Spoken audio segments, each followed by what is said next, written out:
Contratado no fim de 2019, Luan chegou ao Corinthians após se destacar pelo Grêmio, mas nunca reeditou o futebol que levou a ser considerado o melhor jogador da Libertadores de 2017. A vinda de nomes como Renato Augusto, Roger Guedes e William no segundo semestre diminuiu ainda mais o espaço do atacante, que custou quase 29 milhões de reais ao timão. O futuro do jogador, que tem contrato até o fim de 2023 com o clube do Parque São Jorge, continua indefinido. Mas a pergunta que todos se fazem: o que aconteceu com o Luan? De melhor da América no Grêmio a questionado no Corinthians.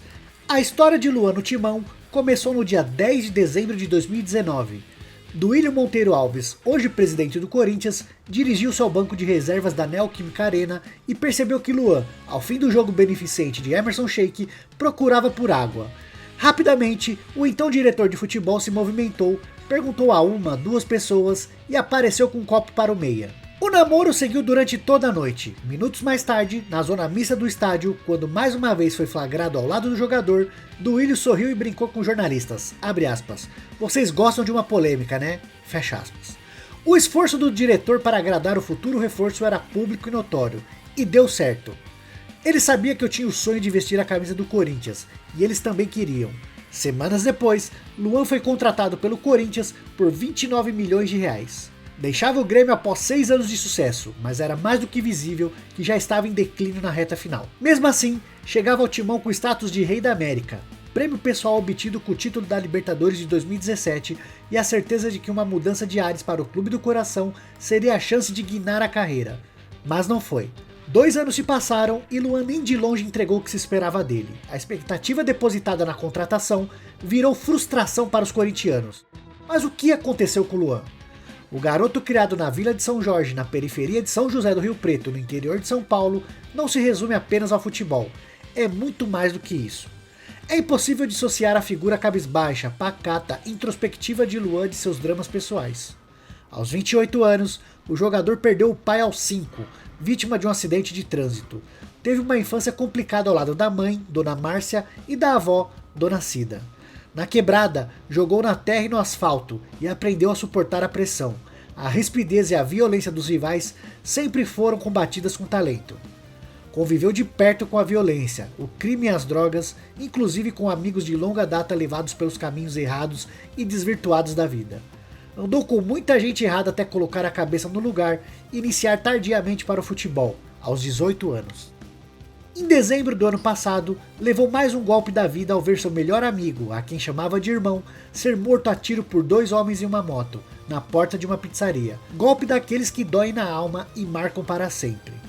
Dias depois, perdeu sua avó, e meses antes, viu outro amigo que havia visitado sua casa sofrer um acidente de carro e também não resistir. Tudo isso em um curto espaço de tempo. Era mais um moleque que não tinha nada na vida além de vários convites para ir pelo caminho errado. Convites esses que foram afastados pelo pensamento de dar orgulho para sua mãe e família, independentemente se fosse jogando bola ou estudando. Para começar a tentar entender o que aconteceu com Luan, é preciso analisar a personalidade do meia de 28 anos. Tarefa complexa, mas que traz uma unanimidade no discurso daqueles que convivem com ele. Trata-se de um cara muito tímido, introvertido ao extremo. Luan não é aberto a desenvolver novas relações pessoais. Entre as pessoas que convivem com Luan, há quem diga que é tão difícil baixar a guarda do meia, que ao cumprimentá-lo, sempre existe uma dúvida entre um aperto de mão ou um abraço.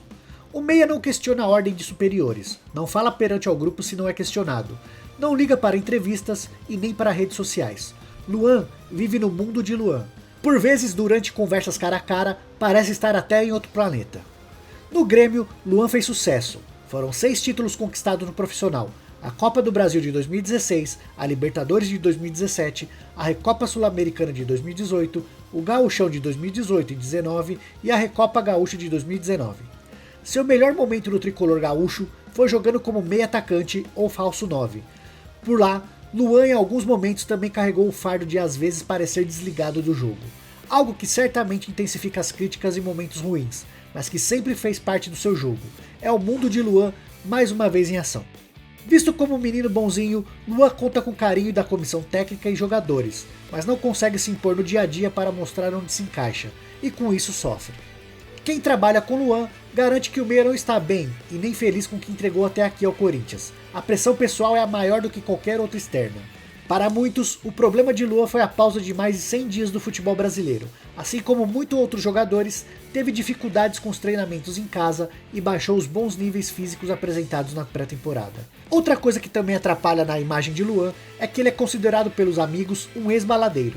Não foram poucas as noitadas na época de Grêmio, e embora seja considerado um profissional exemplar em questão de pontualidade e presença em treinamentos, algumas vezes apareceu de ressaca. Não é mais assim. Ele mesmo diz que, querendo ou não, todo mundo se ilude no começo, mas que sempre teve a mãe para lhe ajudar com isso. A maioria dos jogadores vem do nada, sem dinheiro para curtir uma festa, restaurante bom, e quando a condição financeira melhora, é compreensível esse deslumbramento. Mas hoje Luan é discreto, casou há algum tempo e tem vivido não só pela pandemia, uma fase bastante caseira. Desde que chegou ao Timão, nunca chegou a sequer um treinamento sem condições de trabalhar. Em contrapartida, é inegável que Luan vive um péssimo momento psicológico. Parceiro famoso de Luan de longa data, o funkeiro MC Rariel, acredita que o Corinthians errou ao esperar do meia uma resposta rápida em campo. Abre aspas, a questão do Luan é algo pessoal mesmo, coisa dele com ele mesmo. Ele quer ajudar, tem vontade, você vê que ele era um cara muito festeiro no Grêmio.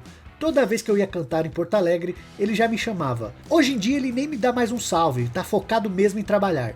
Esses dias ele me ligou e eu disse que estava com minha namorada. Ele disse pra eu ir que ele também estava com a dele. Dá pra ver que ele está focado, que quer melhorar. São problemas que acontecem com a gente, você está sujeito, mas não temos tanta pressão no trabalho como ele. Imagina como é difícil sair do buraco com a pressão desse tamanho. Não dá pra dar um culpado. Futebol ele tem, potencial ele tem. Eu fico triste, queria ver ele voando no Corinthians. Outra opinião importante sobre Luan veio de Gabigol, o atacante do Flamengo que jogou com Luan nas Olimpíadas de 2016 no Rio. Naquela disputa, Luan foi peça muito importante na mudança de comportamento da equipe que vinha apática na competição, e após sua entrada, melhorou demais, tanto que o time conseguiu enfim trazer a tão sonhada medalha de ouro, que era o único título que o Brasil não tinha até então. Em sua participação no Podpah, Gabigol comentou sobre Luan. Ô Luan, nós te amamos, mano. Nós sabemos que você joga bola. Por isso não é cobra. Eu amo muito ele. Isso é verdade. Não ia cobrar se não jogasse bola. Isso é verdadeira. É, porque às vezes a gente cobra de jogador, mas é porque sabe que ele tem um potencial do caralho, né? Às vezes não está sendo bem aproveitado. Mas também tem que ver que, assim, na minha opinião, né? Não, fica à vontade. São várias coisas que pode acontecer pro cara não jogar bem. O quê? Tipo, O técnico questão não tática, no dia a dia, os companheiros. Não é só do cara assim, eu vou jogar bem, eu escolho. Não. Saber jogar bola ele sabe, né? Tem um monte de coisa que eu acho que interfere nisso, né? A verdade é que Luan se tornou um grande problema para o Corinthians resolver. É consenso dentro do clube que o jogador deve continuar recebendo poucas oportunidades com Silvinho. Com as contratações de Juliano, Renato Augusto, Paulinho, Roger Guedes e William, além da intenção corintiana em trazer um grande centroavante e da ascensão de Duqueiroz, o espaço para Luan no Corinthians parece cada vez menor. Mas o investimento feito no camisa 7 foi muito alto e o salário está entre os mais elevados do elenco. Se publicamente o discurso dos dirigentes é de confiança em uma reação do atleta, internamente a situação é bem diferente. A comissão técnica deu aval para Luan ser negociado. O meia não é considerado uma peça imprescindível. Preocupada, a diretoria corintiana enxerga uma transferência como a única solução para Luan conseguir jogar e se valorizar. Algo fundamental para que a tendência de prejuízo seja ao menos minimizada. A questão é que Luan não vai abrir mão do que tem garantido. E tá certo ele, ninguém obrigou André Sanches a firmar um contrato de 4 anos com o jogador. E mesmo ciente do momento complicado que vive na carreira, o meia não está disposto a ceder de nenhuma maneira. Basicamente, na prática, isso significa que se o Corinthians encontrar um comprador para Luan, ou até mesmo sugerir uma rescisão amigável, o clube interessado em levar o meia de 28 anos terá de oferecer no mínimo o mesmo salário que ele recebe atualmente, além de um contrato que não tenha prazo inferior ao compromisso que Luan já tem assinado. Em 2020, o Corinthians fez a proeza de pagar aproximadamente 29 milhões na aquisição de apenas 50% dos direitos econômicos de Luan. O vínculo vai até o final de 2023. Na minha opinião, Luan já é a pior contratação da história do Corinthians e caso ele fique até o final do contrato, o clube terá pago em salários 41,6 milhões de reais. Somados ao valor da compra dos direitos do jogador, o valor ficaria em torno de 70 milhões e meio de reais. E aí é que eu te falo, meu irmão, com negócios assim, nem o Real Madrid conseguiria ser saudável financeiramente. Muito obrigado, André Sanches.